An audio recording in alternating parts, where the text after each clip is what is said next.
വിവാദങ്ങൾ വരുമ്പോൾ മുഖ്യമന്ത്രി ഒളിച്ചോടുന്നു, മുഖ്യമന്ത്രിക്ക് മൗനം എന്നൊക്കെയാണല്ലോ എല്ലാവരും ഇവിടെ കിടന്ന് പറഞ്ഞുകൊണ്ടിരുന്നത്. ഇന്ന് മുഖ്യമന്ത്രി ഒരു വാർത്താ സമ്മേളനം നടത്തി മക്കളെ. മൂപ്പര് എന്ത് ഹാപ്പി ആയിരുന്നു എന്നോ. എപ്പോഴും കളിയും ചിരിയും. വാലുമ തീ പിടിച്ച് നിൽക്കുമ്പോഴും എപ്പോഴും ചിരിച്ചുകൊണ്ടിരിക്കാൻ പറ്റുമോ സക്കീർ ഭായിക്ക്? But he can.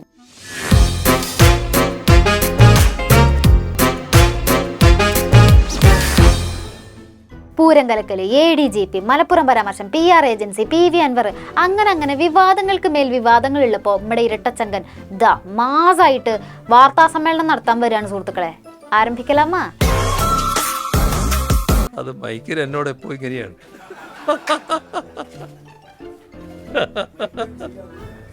Mic കടയി how സമാധാനം. എപ്പോഴുള്ള ആ ഐശ്വര്യം അവിടെ തന്നെയുണ്ട്. സൂര്യ തേജസ്സൊക്കെ കെട്ടുപോയി എന്ന് പറഞ്ഞൊരു എന്തേ മൈക്ക് കേടായിട്ടും മുഖ്യമന്ത്രിയുടെ മുഖം കണ്ടോ? ആ ചിരി കണ്ടോ? എന്തൊരു തേജസ്! ഈ നിഷ്കളങ്കമായ മുഖത്തേക്കൊന്ന് നോക്കടാ ഈശ്വര, എന്തൊരു ചൈതന്യം! സൈലൻസ്. മുഖ്യമന്ത്രി തുടങ്ങാൻ പോവാണ്. ആദ്യം തന്നെ പൂരം വിവാദം തന്നെ ആയിക്കോട്ടെ. ഇത്തവണത്തെ തൃശ്ശൂർ പൂരത്തിന്റെ കാര്യത്തിൽ തുടക്കം മുതൽ പ്രശ്നങ്ങളായിരുന്നല്ലോ. പൂരവുമായി ബന്ധപ്പെട്ട് തന്നെ ആനകളുമായി ബന്ധപ്പെട്ട് ചില പ്രശ്നങ്ങൾ ഉയർന്നു വന്നിരുന്നു. അതിലും ഇടപെടാനും നല്ല രീതിയിൽ പരിഹരിക്കാനും കഴിഞ്ഞിരുന്നു. ആനയുമായി ബന്ധപ്പെട്ട എല്ലാ പ്രശ്നം പരിഹരിച്ചിട്ടുണ്ട്. മനുഷ്യരുമായി ബന്ധപ്പെട്ട ഒരു പ്രശ്നം പരിഹരിച്ചിട്ടില്ലല്ലോ. ഇങ്ങനെ ഇടയിൽ കയറി വെടിവെക്കാണ്ടിരിക്കുക. അതിലേക്കല്ലേ CM വരുന്നത്. പൂരം കലക്കല് പഠിച്ചിട്ട് ADGP ഒരു റിപ്പോർട്ട് സമർപ്പിച്ചിട്ടുണ്ടായിരുന്നില്ലേ? ADGPയുടെ റിപ്പോർട്ട് ആയതുകൊണ്ട് അതിൽ തിരിമറി ഉണ്ടാവുന്നതാണ് ഇവിടുത്തെ പൊതുവെയുള്ള ഒരു വിമർശനം. റിപ്പോർട്ട് കണ്ടപ്പോൾ CMന് എന്തുട്ടാ തോന്നിയേ? കുറേ കാര്യങ്ങൾ ആ റിപ്പോർട്ടിൽ പറഞ്ഞിട്ടുണ്ട്. പക്ഷേ അതൊരു സമഗ്രമായ അന്വേഷണ റിപ്പോർട്ടായി കരുതാനാവില്ല. കയ്യടിക്ക്. എന്തൊക്കെയായിരുന്നു? നിങ്ങളൊക്കെ കൂടിയല്ലേ മുഖ്യമന്ത്രി ADGPനെ സംരക്ഷിക്കുന്നു എന്ന് പറഞ്ഞത്. അങ്ങനെ സംരക്ഷിക്കുകയാണെങ്കിൽ ഇപ്പൊ ഈ റിപ്പോർട്ടിനെ തള്ളി പറയോ മുഖ്യമന്ത്രി? അൻവറേട്ടൻ ഇതൊക്കെ കാണണ്ടല്ലോ അല്ലെ? ഞങ്ങളുടെ മുഖ്യമന്ത്രിയുടെ സൂര്യ തേജസ് ഒന്നും അത്ര പെട്ടെന്ന് കെട്ടുപോയില്ലെന്ന് ഇപ്പൊ മനസ്സിലായില്ലേ? ക്രമസമാധാന ചുമതലയുള്ള ADGPയുടെ ഭാഗത്ത് വീഴ്ചയുണ്ടായതായി സംസ്ഥാന പോലീസ് മേധാവി റിപ്പോർട്ട് ചെയ്തിട്ടുണ്ട്. കണ്ട ഇനി ADGPനെ ആ സ്ഥാനത്ത് നിന്ന് മാറ്റി നിർത്താമെന്നും കൂടി പറഞ്ഞിട്ടുണ്ടെങ്കിൽ നമ്മുടെ സഖാക്കളൊക്കെ ഹാപ്പിയായി. ഘടകകക്ഷികൾക്ക് പ്രതിപക്ഷത്തിന്റെ ഒക്കെ മുന്നിൽ തല ഉയർത്തി നടക്കുകയും ചെയ്യാം. അജിത് കുമാറിനെ മാറ്റിയെടുത്തും ആ പരിപാടിയില്ല. ആ സാഹചര്യത്തിൽ അതേക്കുറിച്ച് പരിശോധിച്ച് വിശദമായ റിപ്പോർട്ട് നൽകാൻ സംസ്ഥാന പോലീസ് മേധാവിയെ മന്ത്രിസഭാ യോഗം ചുമതലപ്പെടുത്തിയിരിക്കുന്നു. പിന്നെയും പഠിക്കല. ഇതുവരെ തീർന്നില്ലേ? സർക്കാരിനെതിരെ എന്തെങ്കിലും വിവാദം ഉണ്ടായിട്ടുണ്ടെങ്കിൽ പഠിക്കാൻ റിപ്പോർട്ട് കൊടുക്കുക, പിന്നെയും പഠിക്കാൻ റിപ്പോർട്ട് കൊടുക്കുക, പിന്നെയും പഠിക്കാൻ റിപ്പോർട്ട് കൊടുക്കുക. ഇതിനൊരു അവസാനം ഇല്ലേ? 2024 ഏറ്റവും വലിയ തമാശയായിരിക്കും ഇതും. ഈ പറയുന്ന ഇനി എന്താ ഇന്നൊരു റിപ്പോർട്ട് കൊടുക്കാനുണ്ടല്ലോ, 30 ദിവസം കഴിഞ്ഞിട്ടില്ലേ? ഒരു അന്വേഷണം നടത്തി DGP റിപ്പോർട്ട് കൊടുക്കുകയാണ്. ADGPക്ക് വീഴ്ച പറ്റിയിട്ടുണ്ട്. അപ്പം അടുത്ത അന്വേഷണം ആരന്വേഷിക്കുന്നത്? ആ ADGP തന്നെ. ആരെ കുറിച്ച് അന്വേഷിക്കുന്നത്? ആ DGP തന്നെ. ആരെ കുറിച്ച് അന്വേഷിക്കുന്നത്? ഈ ADGPയെ കുറിച്ച്. എന്തിനെ പറ്റി അന്വേഷിക്കുന്നത്? ആ പൂരം കലക്കിയതിനെ പറ്റി. അത് പിന്നെ കാര്യങ്ങളൊക്കെ ആഴത്തിൽ അറിയാൻ വേണ്ടിയിട്ടാ ഇങ്ങനെ പഠിച്ചുകൊണ്ടിരിക്കുന്നത്. ഒരു ഉദ്യോഗസ്ഥനെ ആ സ്ഥാനത്ത് നിന്ന് എന്തെങ്കിലും നടപടിയെടുക്ക് വിധേയനാക്കുമ്പോൾ അതുമായി ബന്ധപ്പെട്ട കൃത്യമായ റിപ്പോർട്ട് വേണം. ആ റിപ്പോർട്ടിനാണ് കാത്തു നിൽക്കുന്നത്. CM ചിരിച്ചും കളിച്ചും നിന്നപ്പോഴേ ഇവിടുത്തെ പത്രക്കാരൊക്കെ ഞങ്ങളുടെ CMന്റെ തലയിൽ കയറിയിരിക്കാൻ തുടങ്ങി. അവന്മാർക്ക് എന്തൊക്കെ അറിയണം. സഹിച്ചു പിടിച്ചു നിന്നു. ലാസ്റ്റ് ADGP RSS കൂടിക്കാഴ്ചനെ കുറിച്ച് ചോദിച്ചപ്പോൾ CMന്റെ കയ്യിൽ നിന്ന് പോയി. ഇനി പണ്ടത്തെ പോലെ സ്വരം കടുപ്പിച്ചിട്ട് തന്നെ കാര്യം. ഇവന്മാരെയൊക്കെ നിലയ്ക്ക് നിർത്താൻ പറ്റുമെന്ന് CM ഒന്ന് നോക്കട്ടെ. എന്റെ നിലപാട് ശരിയാണെന്നല്ലേ പറയുന്നത്? എന്റെ നിലപാട് ശരിയായിക്കൊണ്ട് തന്നെയല്ലേ പറയുന്നത്? അതിലെന്താ സംശയം നിങ്ങൾക്ക്? എന്റെ നിലപാട് ശരിയായി നിന്നുകൊണ്ടാണ് ഞാൻ പറയുന്നത്. ഞാൻ നിലപാട് വ്യക്തമാക്കി. ആ നിലപാടെന്താ? ഞാൻ ഈ സ്വരത്തിലല്ലോ സംസാരിക്കേണ്ടത് സാധാരണ. നിങ്ങൾ അങ്ങനെ വല്ലാതെ പോകണ്ടെന്നുള്ളതാണ് ഞാൻ പറയുന്നത്. ശരി, നമുക്ക് അടുത്ത വിഷയത്തിലേക്ക് കിടക്കാം. ഹിന്ദു പത്രത്തിൽ മുഖ്യമന്ത്രി പറഞ്ഞു എന്ന് പറഞ്ഞ് മലപ്പുറത്തിനെതിരെ നൽകിയ പരാമർശം, അതിലും മുഖ്യമന്ത്രിക്ക് എന്തിട്ട് പറയാനുള്ളത്? അതിൽ മനസ്സിലാക്കേണ്ട കാര്യം, ഈ പറയുന്ന തരത്തിൽ ഒരു ഭാഗം സാധാരണഗതിയിൽ അങ്ങനെ കൊടുക്കാൻ പാടില്ലല്ലോ. അതുകൊണ്ടാണല്ലോ മാന്യമായിട്ട് തന്നെ ഹിന്ദു അതിനകത്ത് ഖേദം രേഖപ്പെടുന്ന അവസ്ഥയുണ്ടായത്. വളരെ മാന്യമായ നിലയാണ് അവർ സ്വീകരിച്ചത്. ഏതെങ്കിലും ഒരു ഭാഗം കിട്ടിയാൽ ആ കിട്ടിയതിൻ്റെ ഭാഗമായിട്ട് ഞാൻ പറഞ്ഞതായിട്ട് കൊടുക്കാൻ പാടുണ്ടോ? അതെ, CM പറയാത്തത് പറഞ്ഞു എന്ന് പറഞ്ഞു കൊടുക്കാൻ പാടില്ല. പക്ഷെ അത് PR ഏജൻസി കൊടുത്ത വിവരാണെന്നാണല്ലോ പത്രം പറയണേ. എനിക്കൊരു ഏജൻസിയുമായിട്ടും ഒരു ബന്ധവുമില്ല, ഒരു ഏജൻസിയും ചുമതലപ്പെടുത്തിയിട്ടുമില്ല, ഒരു ഏജൻസിക്കും ഇതിൻ്റെ ഉത്തരവാദിത്വം കൊടുത്തിട്ടുമില്ല. അല്ല CMഉം സർക്കാരും ഒന്നും ഏൽപ്പിക്കാണ്ട് PR ഏജൻസിയുടെ ആള് എങ്ങനെയാ ഇന്റർവ്യൂ നടക്കുന്ന സമയത്ത് അവിടെ ഉണ്ടാവുക? അങ്ങനെ ഒരാൾ ആ സമയത്ത് അവിടെ ഉണ്ടായിരുന്നു എന്നുള്ളത് സത്യമാണല്ലോ. ഞാൻ സംസാരിച്ചുകൊണ്ടിരിക്കുമ്പോൾ ഒരാൾ കൂടി കടന്നു വരുന്നുണ്ട്. ഇവർ രണ്ടാളാണ് ആദ്യം വന്നത്, പിന്നെ ഒരാൾ കൂടി കടന്നു വരുന്നുണ്ട്. ഞാൻ അയാളെ കാണുന്നത് എങ്ങനെയാണ്? ഈ വന്ന ഹിന്ദുവിൻ്റെ മാധ്യമപ്രവർത്തകയുടെ കൂടെയുള്ള ആളെന്നേ ഞാൻ മനസ്സിലാക്കുന്നുള്ളൂ. പിന്നെയാണ് പറയുന്നത് അത് ഏതോ ഒരു ഏജൻസിയുടെ ആളാണെന്ന്. എനിക്ക് അത്തരം ഒരു ഏജൻസി അറിയില്ല, ആ വന്നയാളെ എനിക്കറിയുന്നതല്ല. അവിടെ വന്നിരുന്നു എന്നുള്ളത് ശരിയാണ്. ഞാൻ കേരള ഹൗസിൽ ഇരിക്കുന്ന സമയത്താണ് അത് നടക്കുന്നത്. മുഖ്യമന്ത്രിക്ക് ഇവിടെ ഭയങ്കര സെക്യൂരിറ്റി ഒക്കെ ഉള്ളതല്ലേ? അത്രയും സുരക്ഷാ വലയത്തിൽ നിൽക്കുന്ന ഒരാള് ഒരു ഇംഗ്ലീഷ് പത്രത്തിന് ഇന്റർവ്യൂ കൊടുക്കാണ്. ആ സമയത്ത് എവിടുന്നോ വന്ന ഏതോ ഒരാള് CMന്റെ അടുത്ത് വന്നിരിക്കാണ്. വിശ്വസിച്ച്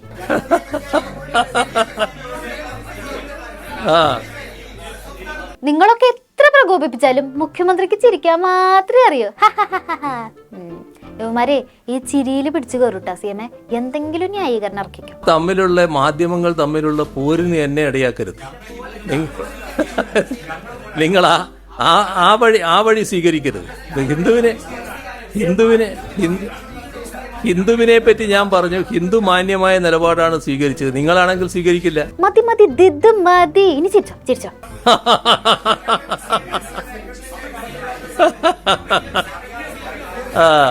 അല്ല, ആ ചിരി എന്ന് പറയുന്നത് നമ്മൾ സാധാരണ എന്താ പറയാ, ഇത്തരം ഘട്ടങ്ങളിൽ ഉത്തരമില്ലാത്തതിന് ഒന്നിലേക്ക് ചിരിക്കും. നീ നല്ല ആളാന്ന് പറഞ്ഞ് അങ്ങോട്ട് നമ്മൾ തിരിച്ചു പറയും, എന്റെ ചോദ്യമൊക്കെ ഇഷ്ടപ്പെട്ടു. ആ എസ്കേപ്പിസം അല്ലാതെ എന്താ അതിനെ കുറിച്ച് പറയാ? This is just like an escapism on a real matter, very serious matter. അതാർക്കും മനസ്സിലാകാത്തത്? ഇതൊന്നും ഞങ്ങളുടെ മുഖ്യമന്ത്രിയുടെ കണ്ണിൽ സീരിയസ് മാറ്റർ അല്ല, ഒക്കെ തമാശയാണ്. ADGPയുടെ കാര്യവും മലപ്പുറം വിവാദവും PR ഏജൻസിയും ഒക്കെ തമാശയാ. ഉണ്ടാക്കാൻ വേണ്ടിയല്ലേ നിങ്ങൾ എല്ലാവരും ശ്രമിച്ചുകൊണ്ടിരിക്കുന്നത്. നിങ്ങൾ എത്രമാത്രം ഡാമേജ് എനിക്ക് ഉണ്ടാക്കാൻ പറ്റുമെന്നാണല്ലോ നിങ്ങൾ നോക്കിക്കൊണ്ടിരിക്കുന്നത്. ആ മോഹത്തോടു കൂടി തന്നെ നിങ്ങൾ നിൽക്കുന്നതേ എനിക്ക് പറയാനുള്ളൂ. അതുകൊണ്ട് മാത്രം ഡാമേജ് ആയി പോകുന്ന ഒരു വ്യക്തിത്വമല്ല എനിക്കുള്ളത് എന്നത് ആവർത്തിച്ച് വ്യക്തമാക്കാൻ ഞാൻ ആഗ്രഹിക്കുകയാണ്. എല്ലാവരും സീരിയസ് ആയി ചോദ്യം ചോദിച്ചുകൊണ്ടിരുന്നപ്പോ എപ്പോഴും കാളിച്ചും ചിരിച്ചിരുന്നോണ്ടിരുന്ന മുഖ്യമന്ത്രിയുടെ വാർത്താ സമ്മേളനത്തിന്റെ ആദ്യ പകുതി പൂർത്തിയായി. ഇനി രണ്ടാം പകുതി, അതിൽ ഇരട്ടച്ചങ്കന്റെ ചങ്കായ നമ്മുടെ ശശിയേട്ടനെ കുറിച്ചാണ് പറയാനുള്ളത്.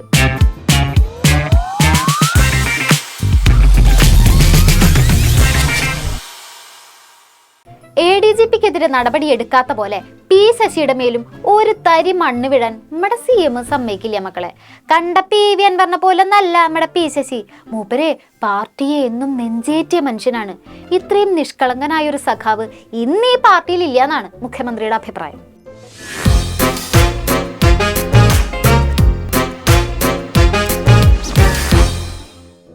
അൻവറേട്ടന്റെ കയ്യിലുണ്ടായിരുന്ന ബോംബുകളിലെ മറ്റൊരു സ്ട്രോങ് ബോംബായിരുന്നു മുഖ്യമന്ത്രിയുടെ പൊളിറ്റിക്കൽ സെക്രട്ടറി P ശശിക്കെതിരായ ആരോപണങ്ങൾ.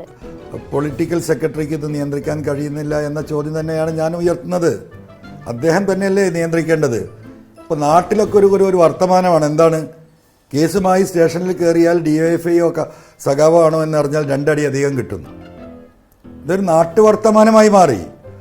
ഈ ഒരു സ്ഥിതിവിശേഷത്തിലേക്ക് കാര്യങ്ങൾ എത്തുമ്പോൾ എന്തുകൊണ്ട് ഇതിനെ കൺട്രോൾ ചെയ്യാനും ഇതിനെ നിയന്ത്രിക്കാനും ഈ പൊളിറ്റിക്സ് അനലൈസ് ചെയ്യാനും കാര്യങ്ങൾ നോക്കിക്കാണാനും ഏൽപ്പിക്കപ്പെട്ട പാർട്ടിയുടെ ഉത്തരവാദിത്തമുള്ള സംസ്ഥാന കമ്മിറ്റി അംഗം കൂടിയായ പൊളിറ്റിക്കൽ സെക്രട്ടറിക്ക് ഇത് മനസ്സിലാകാതെ പോകുന്നു എന്നത് തന്നെയാണ് എൻ്റെയും ക്വസ്റ്റ്യൻ.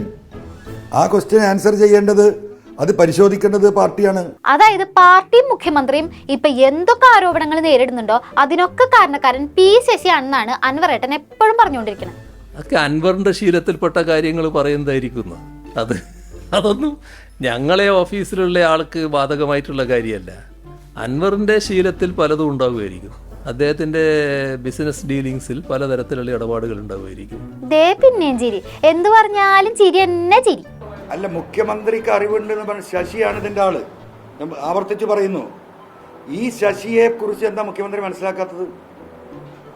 ഈ സംസ്ഥാനത്ത് ഒരു സഖാക്കൾക്കും അഭിപ്രായമില്ലാത്തൊരു വ്യക്തി അദ്ദേഹം. ഞാൻ സംസാരിച്ച ഒരാൾക്കും താഴേക്കടയിലുള്ള സാധാരണ സഖാവ് തൊട്ട് ഈ പാർട്ടിയുടെ എല്ലാ നിലവാരത്തിൽ നിൽക്കുന്ന ആളുകൾക്ക് ഒരാൾക്കും അഭിപ്രായമില്ല.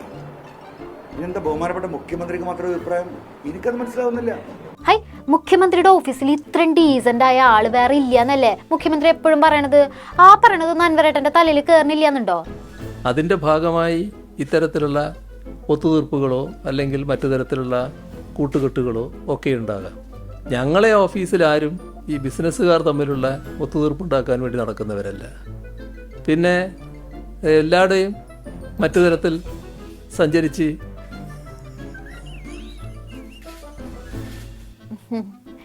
പിന്നെയും ചിരി. ഇതിപ്പോ ഒന്നും ചോദിക്കാൻ പറ്റാത്ത അവസ്ഥയല്ലോ.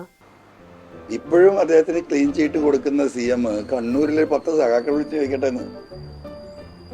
10 സഖാക്കളെ വിളിച്ചിട്ട് 10-ൽ ഒരാള് ഈ പറയുന്ന പി ശശിയെ കുറിച്ച് നല്ലൊരു അഭിപ്രായം പറയുകയാണെങ്കിൽ നമുക്ക് ഈ ഏർപ്പാടൊക്കെ നിർത്തി പോവാം. അൻവറേട്ടൻ അങ്ങനെ വെല്ലുവിളിക്കൊന്നും വേണ്ടട്ടാ. എന്തിനാ കണ്ണൂരിലേക്ക് പോണേ? ഇവിടുത്തെ തല മുതിർന്ന വേറെ കോംറേഡ്സിനോട് ചോദിക്കാലോ പി ശശി എങ്ങനെയുണ്ടെന്ന്. അവരൊക്കെ താഴത്ത് വെച്ചാ ഉറുമ്പരിക്കും, തലയിൽ വെച്ചാ പേനരിക്കുന്നു പറയണ പോലെയല്ലേ ശശിയേട്ടനെ കൊണ്ട് നടക്കണത്. പി ശശിയെ വിശ്വസിച്ച് തന്നെയാണ് ചോരപ്പെടുത്തിയിട്ടുള്ളത്. പി ശശി അദ്ദേഹത്തെ ചതിക്കാനല്ല അവിടെ ഇരിക്കുന്നത്, അദ്ദേഹത്തെ സംരക്ഷിക്കാനാണ് CPM വെച്ചിരിക്കുന്നത്. ഒരു സംശയം നിങ്ങൾക്ക് വേണ്ട. ഞങ്ങൾക്ക് ശശി അറിയാം. ശശിയെ അറിയാവുന്നത് കൊണ്ട് തന്നെയാണ് പാർട്ടി തീരുമാനിച്ചു. മുഖ്യമന്ത്രി പിണറായി വിജയൻ വെച്ചൊന്നുമല്ല പി ശശി അവിടെ നിയോഗിച്ചുള്ള CPM സംസ്ഥാന നേതൃത്വമാണ്. ആ പി ശശി അന്തസ്സായി പ്രവർത്തിക്കുന്നുണ്ട്, അന്തസ്സായി പ്രവർത്തിക്കും. അതിനെതിരായിട്ട് ആർക്കെങ്കിലും പരാതി ഉണ്ടെങ്കിൽ പാർട്ടി കൊടുത്താൽ പാർട്ടി പരിശോധിക്കും. അതാണ് പാർട്ടി പറഞ്ഞത്. അത് കേൾക്കാതെ അതിന് മുമ്പ് തന്നെ നിലപാട് സ്വീകരിക്കുന്ന കാര്യം എന്താ? ശശിക്കരെ ആരോപണത്തിൽ യാതൊരു കഴമ്പില്ലെന്ന് പാർട്ടി പറഞ്ഞു കഴിഞ്ഞില്ല. പിന്നെന്താ ആരോപണം? എന്ത് ആരോപണമാണ്? ആരോപണത്തെ തെളിവുണ്ടോ? ശരിയുള്ളവർ ശശിനെ സമീപിക്കേണ്ട കാര്യമില്ലല്ലോ. ഒരുത്തനെ തരികിടയാക്കണം അല്ലെങ്കിൽ അവന്റെ പണം കവരണം എന്ന് ഉദ്ദേശിക്കുന്നവരാണ് ഈ പോലീസിന്റെ സഹായം തേടുന്നത്. ആ തേടുന്നവരോടൊപ്പമാണ് ശശി നിൽക്കുന്നത്. ആ പരാതിയാണ് ഞാൻ പാർട്ടിക്ക് കൊടുത്തിട്ടുള്ളത്. അതൊക്കെ അൻവറേട്ടന്റെ സ്വഭാവമാണ്. പി ശശിക്കെതിരെ ഇനിയും എന്തെങ്കിലും പറയാനാണ് ഉദ്ദേശിക്കുന്നുണ്ടെങ്കിൽ അർഹിക്കുന്ന അവജ്ഞയോടെ തള്ളിക്കളയും അല്ല. പിന്നെ ഞാൻ നേരത്തെ പറഞ്ഞിട്ടുണ്ട്, അവജ്ഞയോടെ ആ അധിക്ഷേപങ്ങളെല്ലാം തള്ളിക്കളയുകയാണ്. ഒരു തരത്തിലുള്ള സംശയത്തിന്റെ നിഴലിലുമല്ല എൻ്റെ ഓഫീസിലിരിക്കുന്നവർ നിൽക്കുന്നത്. ഇനി അങ്ങോട്ട് CM-ന് ചിരി നിർത്താനേ പറ്റില്ല. കാരണം ഇനി പറയാൻ പോണത് PV അൻവറിനെ കുറിച്ചാണ്.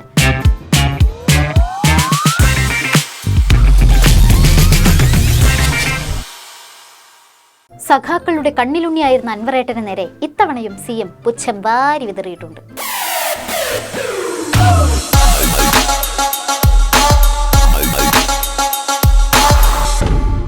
അൻവറേട്ടൻ എപ്പോഴും പറഞ്ഞിരുന്ന ഒരു കാര്യം ഉണ്ടായിരുന്നു. മുഖ്യമന്ത്രിയെ മൂപ്പര് അന്ന് കാണാൻ പോയപ്പോൾ അദ്ദേഹം തന്നെ കേട്ടിരിക്കണത് കണ്ടപ്പോൾ വിചാരിച്ചു ദാ ADGP-ക്കെതിരെയും പി ശശിക്കെതിരെയൊക്കെ ദീപ നടപടി ഉണ്ടാവുന്നു.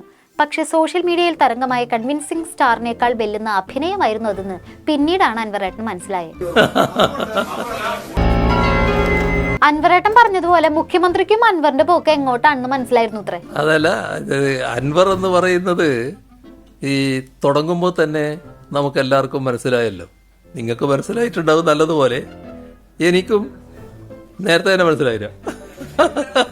അല്ല, തുടങ്ങുമ്പോൾ തന്നെ നമുക്കും അതിനെപ്പറ്റിയൊരു ധാരണയുണ്ടായിരുന്നു. പക്ഷേ നമ്മൾ ആ ധാരണയല്ലല്ലോ പ്രകടിപ്പിച്ചത്. ഇനി അൻവർ പറയണ റൂട്ട് എങ്ങോട്ടാണെന്ന് മനസ്സിലായെങ്കിലും മുഖ്യമന്ത്രി വെറുതെ ഇരുന്നില്ല, അന്വേഷണത്തിന് സംവിധാനം ഒരുക്കി. അദ്ദേഹം ഒരു MLA ആണ്. MLA എന്ന നിലക്ക് ഉന്നയിക്കുന്ന പ്രശ്നങ്ങൾ അതിൻ്റേതായ ഗൗരവത്തിലെടുക്കുകയാണല്ലോ ചെയ്തത്. അതിലൊരു ഗൗരവക്കുറവും കാണിച്ചില്ല. അതിൻ്റെ ഭാഗമായി അന്വേഷണത്തിന് സംവിധാനങ്ങൾ ഒരുക്കി. തുടക്കം മുതലേ മനസ്സിലായിരുന്നെങ്കിൽ ഇപ്പൊ പാർട്ടി സെക്രട്ടറിക്ക് കൊടുത്ത പരാതി ഒരു കഴമ്പും ഇല്ല എന്ന് പറഞ്ഞ് പെട്ടിയിലിട്ടു. എന്ത് പെട്ടിയില്ല? വേസ്റ്റ് ബാസ്ക്കറ്റിലിട്ടു. അതാണ് ചെയ്തത്. അത് CM ഉൾക്കൊള്ളുന്ന വിചാരിക്കുന്നത്. CM-ന് തമാശക്ക് ഇഷ്ടമാണ്. ഇതുവരെ കേരളം കണ്ട CM ഇതുവരെ അമരേഷ് പുരിയായിരുന്നു. ഇന്നത്തെ പത്രസമ്മേളനത്തിൽ കാണുമ്പോൾ ഏകദേശം നമ്മുടെ ഇന്നസെന്റിന്റെ തമാശയൊക്കെ കാണുന്നതിൽ എനിക്ക് വലിയ സന്തോഷമുണ്ട്. കാരണം അദ്ദേഹത്തെ ഒന്ന് വിശാലമായി ചിരിക്കുന്നത് കണ്ടല്ലോ കേരളീയ സമൂഹം. അതിൽ സത്യത്തിൽ സന്തോഷമുണ്ട്. പിന്നെ അൻവറിന്റെ മാറ്റങ്ങൾ മുഖ്യമന്ത്രിക്ക് മനസ്സിലായി തുടങ്ങി. ഇത് പാർട്ടിയെയും പോലീസിനെയും നന്നാക്കാനുള്ള പണിയല്ല എന്നാണ് മുഖ്യമന്ത്രിയുടെ വാദം. അന്വേഷണം ഫലപ്രദമായി നടന്നുകൊണ്ടിരിക്കുന്നു. അപ്പോൾ അതാ മെല്ലെ മെല്ലെ മാറി മാറി മാറി മാറി വരുന്നു. ആ മാറ്റം നിങ്ങൾ കണ്ടുകൊണ്ടിരുന്നതാണല്ലോ. അത് നേരെ എവിടെയെത്തി? CPM പാർലമെന്ററി പാർട്ടിയിൽ നിന്നും LDFിൽ നിന്നും വിടുന്നുവെന്ന് പ്രഖ്യാപിക്കുന്ന നിലയിലേക്ക് എത്തി ഒരു ഘട്ടം. പിന്നെ ഏതെല്ലാം തരത്തിൽ തെറ്റായ രീതിയിൽ കാര്യങ്ങൾ അവതരിപ്പിക്കാൻ പറ്റുമെന്നുള്ളതിൻ്റെ ശ്രമം നടന്നു. അങ്ങനെ മാറി മാറി വന്ന അൻവർ പുതിയ പാർട്ടി രൂപീകരിച്ച് മാറ്റങ്ങൾ ഉണ്ടാക്കട്ടെ എന്നാണ് മുഖ്യമന്ത്രിക്ക് അൻവറേട്ടന് കൊടുക്കാനുള്ള ഉപദേശം. ഇനിയിപ്പം പുതിയ പാർട്ടി രൂപീകരിച്ച് കാര്യങ്ങൾ നീക്കാനാണെങ്കിൽ അതും നോക്കട്ടെ, അതിൻ്റെ ഭാഗമായി അതിനെയും നേരിട്ട് പോവുക എന്നുള്ളതാണ് ഇവിടെ കാണേണ്ടത്. അദ്ദേഹത്തിൻ്റെ ലക്ഷ്യം ഇപ്പോൾ പ്രഖ്യാപിച്ചു കഴിഞ്ഞിട്ടുണ്ട്. അത് CPIM-ഉം LDFും LDF സർക്കാരുമാണ്.